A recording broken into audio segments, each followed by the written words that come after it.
अच्छा चलें, let us talk about some development और नॉन इन कराची की बात कर लेते हैं। और कराची में साल से लाखों शहरियों के लिए रोज़ाना का इम्तिहान बनने वाला रेड लाइन मंसूबा एक नई किस्म की पेचीदगी का शिकार हो गया है और फिलहाल ये समझना मुश्किल है कि मंसूबा अब जल्द मुकम्मल होगा या उसमें मज़ीद बरसों की लंबी ताख़ीर होगी। कुछ भी हो सकता है। मामला जो है ना, अदालत जाने से हालात और भी गंभीर हो गए हैं और ऊपर से मामला सिंध हाई कोर्ट भी चला गया है। एक्चुअली इट इज अब ये अदालत चला गया है मामला। हुकूमत सिंध ने मंसूबे पर काम करने वाले लॉट 2 कॉन्ट्रैक्ट खत्म करके ठेकेदार को फारिग कर दिया है। गुलशन इकबाल में प्रोजेक्ट के ऑफिस को पुलिस ने 2 दिन पहले बाकायदा सील किया है। हुकूमत सिंध ने लॉट 2 के काम में सुस्त रवि पर यह ठेका खत्म किया है। दरअसल एशियन डेवलपमेंट बैंक के वफ्द ने प्रोजेक्ट पर काम की रफ्तार से मुतमईन न होने पर शदीद तहफ़्फ़ुज़ात का इजहार किया था। ठेकेदार अब अदालत चला गया है। सो ये पहले भी हो चुका है बाय द वे, इससे पहले भी मुतादिद मंसूबों में जो फिर बहुत डिले होते हैं। जहां इसने इंकशाफ किया है कि सिंध हुकूमत ने उसे रेड लाइन मंसूबे का डिज़ाइन 2.5 साल बाद दिया था। अदालत ने सिंध हुकूमत समेत मुतादिद महकमों को नोटिस जारी कर दिए हैं। कॉन्ट्रैक्टर की दफ्तर और डीसील करने की ज़बानी दरख्वास्त मुस्तरद करते हुए समात अब 29 अप्रैल तक मुलतवी कर दी गई है। अब सिंध हुकूमत कोई नया ठेकेदार की तलाश में है कि उसको ठेका दिया जा सके। पता नहीं है नए सिरे से काम होगा, इस प्रोसेस में कितना वक्त लगता है। नए सवालात भी सर्टनली सामने आए हैं। एक तो पहले ही रेड लाइन मंसूबा तकनीकी मसाइल की वजह से बहुत ताख़ीर का शिकार रहा है और अब ये कानूनी पेचीदगियों में उलझ गया है। और लोग जो है ना वो इसी बात पर हैरान है कि बाकी सूबों में प्रोजेक्ट जो है वो बनते हैं और मुद्दत से पहले ही मुकम्मल भी हो जाते हैं। मतलब ये एग्जांपल्स अगर ना हमारे सामने ना होते तो हम भी ना बोलते, लेकिन हैं। तो आखिर ये सारे मसाइल I am sorry again Karachi में क्यों होते हैं? इस पर जरा बात करते हैं। वजीर इत्तलात सिंध शर्जील मेमन हमारे साथ मौजूद हैं, सीनियर वजीर हैं। बहुत शुक्रिया शर्जील साहब। शर्जील साहब, रेड लाइन BRT का कॉन्ट्रैक्ट कैंसिल करने की बुनियादी वजह क्या बनी? क्या बैंक की तरफ से आदम एतमाद का इजहार किया गया या सिंध हुकूमत का ये अपना फैसला है या बैंक का प्रेशर था, एशियन डेवलपमेंट बैंक का? बिस्मिल्लाहिर्रहमानिर्रहीम, शुक्रिया जी। देखिए जी, ये प्रोजेक्ट हम ADP जो है उसका जो है वो लोन सिंध गवर्नमेंट ने लिया हुआ है और ये लॉट 1 और लॉट 2 के काम अलॉट हुए थे। उन सबको डेडलाइंस दी गई थी और उनको काम के टारगेट दिए गए थे। और आपको पता यूनिवर्सिटी रोड के लिए हमेशा तनकीद होती है, तो ये वाहिद प्रोजेक्ट है। बाकी जितने भी ट्रांसपोर्ट के प्रोजेक्ट हैं सब अप्रिशिएट हुए हैं। ये वाहिद प्रोजेक्ट जिसमें पब्लिक को तकलीफ भी हो रही है और पब्लिक की किराए भी है। तो गवर्नमेंट ऑफ सिंध ने इनको दोनों लॉट 1 लॉट 2 को बहुत दफा वार्निंग दी, उनको कहा कि जी आप टाइम पे अपना काम करें। तो लॉट 2 से शिकायत जो है वो ये थी कि जो वो काम अपना टाइम पर नहीं कर रहे हैं। 2-4 दफा उनसे बातचीत भी हुई, सब चीजें हुई और उन्होंने मुसलसल जो है उन्होंने अपनी रिजर्वेशन दी, उनके अपने वो चीजें थी, उनके सारे रिजर्वेशन को दूर भी किया गया। बीच में ये इशू हुआ कि जी इसकी जो इन्फ्लेशन के बाद रेट्स बढ़ गए तो उनको उसके लिए इनके क्लेम्स थे, कुछ क्लेम्स भी इनको दिए गए। बाकी डिस्प्यूट बोर्ड में इनके क्लेम्स हैं तो उसके भी पूरे तरीके मौजूद थे, लेकिन वो काम जो उनकी तरफ से बहुत टाइमली नहीं हो रहा था, तो उस पर हुकूमत सिंध ने जो है वो उनका कॉन्ट्रैक्ट टर्मिनेट किया है। अच्छा, आपने अब ये कॉन्ट्रैक्ट टर्मिनेट कर दिया। जो कॉन्ट्रैक्टर है वो अदालत चला गया है और उसका अपना मौक़िफ़ है वहाँ पे कि जी उसको डिज़ाइन ही 2-2.5 साल बाद मिला है। सो ये बात अगर मज़ीद तूल पकड़ती है तो इससे क्या प्रोजेक्ट मज़ीद सफ़र करेगा? देखिए जी, हमने ना सिर्फ इसको जब हमने टर्मिनेट किया तो हमने एशियन डेवलपमेंट बैंक को जो है वो एतमाद मिली और एशियन डेवलपमेंट बैंक खुद भी जो है वो सेटिस्फाई नहीं थे इस कॉरिडोर की प्रोग्रेस से। तो एशियन डेवलपमेंट बैंक की और मुशावरत के साथ ही जो है उस पर स्टेप्स किए और अब इसको जो काम है वो अगले 48 घंटे में हम शुरू करवा देंगे। और हम 1 से ज्यादा कॉन्ट्रैक्टर्स को एंगेज कर रहे हैं ताकि यूनिवर्सिटी रोड का जो मिक्स ट्रैफिक लेन है इसको फौरी तौर पर हम खोल दें ताकि पब्लिक को तकलीफ ना हो। तो उसके लिए 1 से ज्यादा कॉन्ट्रैक्टर्स को जो है वो एंगेज किया जा रहा है और डे नाइट काम होके हम इस कॉरिडोर को जल्द से जल्द आवाम के लिए खोलना चाह रहे हैं। इसमें कोई इल्तवा नहीं होगी। काम तो डेफिनेटली होना ही चाहिए और बहुत जल्दी से शुरू हो जाना चाहिए। अवाम जो है वो बहुत तंग आ चुके हैं, तो क्या उम्मीद रखें? कोई टाइमलाइन दे दें कब से दोबारा काम स्टार्ट होगा? वैसे अभी आपने कहा है but 48 hours. Let's give a believable timeline here और फिर ये भी बता दें कि वो कंप्लीट कब होगा। देखिए, अगले 48 घंटे में जो है हमारी प्रायोरिटी अभी लगी, कोशिश हमारी है कि अगले 48 घंटे में इस पे काम दोबारा शुरू हो जाए, और इसके लिए स्पेशल इमरजेंसी बुनियादों पर, एक स्पेशल क्लॉजेज होते हैं, इमरजेंसी बुनियादों पर हम जो है इसका काम शुरू कर रहे हैं अगले 48 घंटे में, और हमारी कोशिश है कि 2 महीने में मिक्स ट्रैफिक का जो है, जो लोगों को तकलीफ हो रही है, वो खत्म कर दी जाए।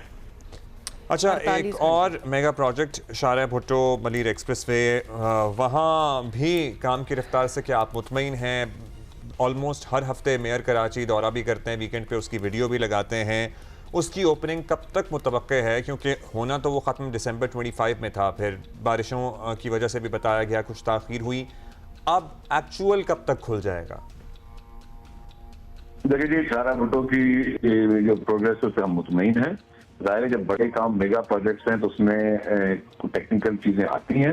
शाहरा भुट्टो जो है वो इंशाल्लाह ताला अगले माह जो है वो पब्लिक के लिए खोल दी जाएगी, और उसमें ये मैं समझता हूँ कि पूरे पाकिस्तान के लिए एक बहुत ही इम्पोर्टेंट प्रोजेक्ट है, कराची के शहरियों के लिए बहुत ही इम्पोर्टेंट प्रोजेक्ट है, और इससे कराची के शहरियों को एक बहुत बड़ी सहूलत पाकिस्तान पीपुल्स पार्टी की हुकूमत से देने जा रही है। शाहरा भुट्टो जो है उससे आपका जो ट्रैफिक का फ्लो है वो काफी चेंज होगा, लोगों को बहुत बड़ा रिलीफ मिलेगा।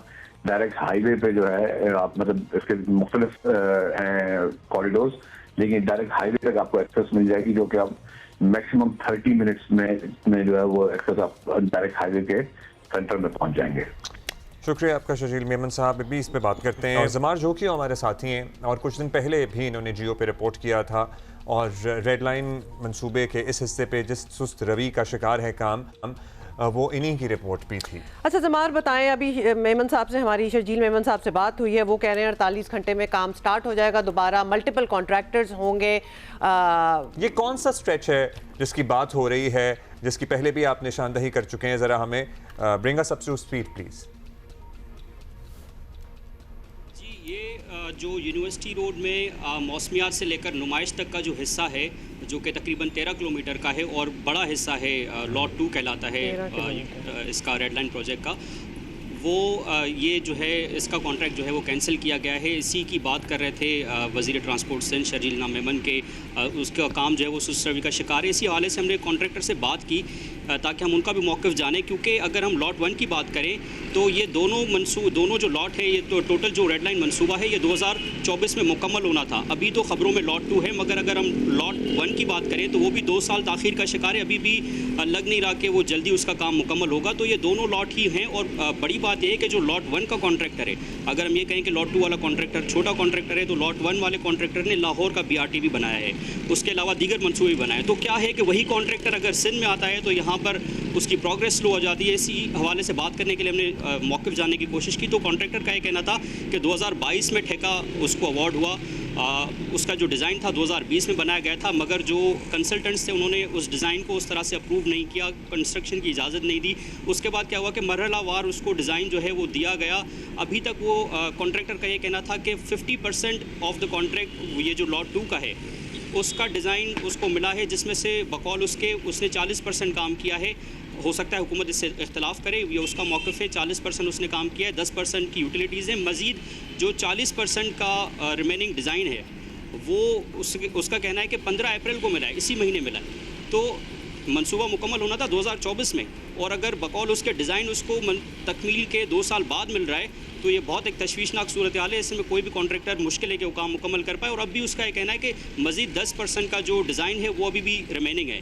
तो ये आप लॉट 1 की बात कर रहे हैं? लॉट 2 का तो कॉन्ट्रैक्ट कैंसिल ही हो गया ना, ये आप लॉट 1 की बात कर रहे हैं?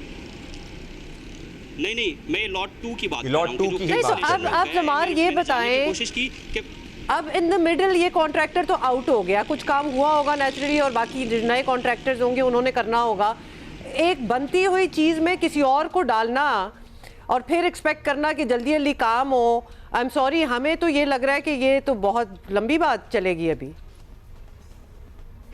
अच्छा, अगर हम इसकी बात करें तरीक़ेकार की, जो फॉरेन फंडेड प्रोजेक्ट्स होते हैं उनका बाकायदा एक स्ट्रिक्ट तरीक़ेकार होता है। अगर हम वर्ल्ड बैंक की बात करें, वर्ल्ड बैंक का जो प्रोजेक्ट येलो लाइन चल रहा है उसके 6 महीने से ज़्यादा हो गए, अभी तक कॉन्ट्रैक्ट अवार्ड नहीं हो सका, क्योंकि टेक्निकल बिड होती है, फाइनेंशियल बिड होती है, फिर वो एक टाइम पीरियड होता है हर मरहले का जो कि उसके बाद जाकर कोई कॉन्ट्रैक्ट अवार्ड होता है। 6 महीने से ज़्यादा हो गया, उसका कॉन्ट्रैक्ट अवार्ड नहीं किया गया। हो सकता है हुकूमत सिंध इस बार कोई अलग तरीक़ेकार अपनाए, जिस वजह से शर्जील इनाम मेमन साहब ने कहा कि 2-3 दिन में हो जाएगा, क्योंकि वो रवायती तरीक़ेकार से तो नहीं हो सकता है कोई और एडॉक बेसिस पर वो कोई तरीक़ेकार अपनाए जिससे ये मुमकिन हो सके। अगर ये होता है तो बहुत जल्दी काम हो जाएगा। मगर एक चीज़ है कि जब ये कॉन्ट्रैक्ट अवार्ड हुआ था तब इसकी जो लागत थी, ये जो लॉट 2 की अगर हम बात करें तो 13 किलोमीटर की थी, 16 अरब रुपए, तकरीबन 1.25 अरब रुपए पर किलोमीटर था। और अभी जो अगर हम ग्रीन लाइन एक्सटेंशन की बात करें तो पर किलोमीटर 3 अरब रुपए आ रहा है। हो सकता है कि उसमें भी शायद एक्सटेंशन आए, क्योंकि वो मुकम्मल नहीं हुआ अभी तक।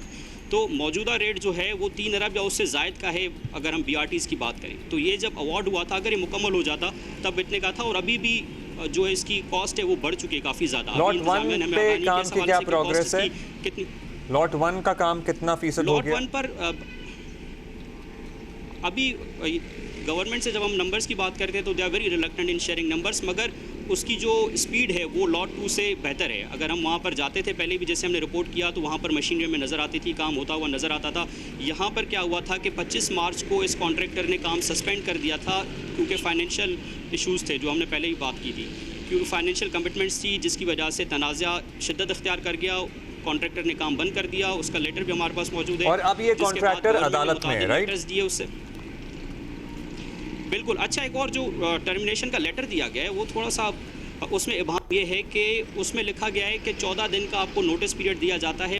हमने देखा कि 21 तारीख को नोटिस दिया गया और 21 तारीख को ही ऑफिस सील कर दिए गए। तो वो 14 दिन का जो पीरियड था वो भी ऑनर नहीं किया गया। हुकूमत समझाएगी तो हमें शायद समझ आए। Got it. ये सारी चीज़ें जो है ये तो अदालत में ही क्लियर होंगी। जमार, thank you, that's all the time we have.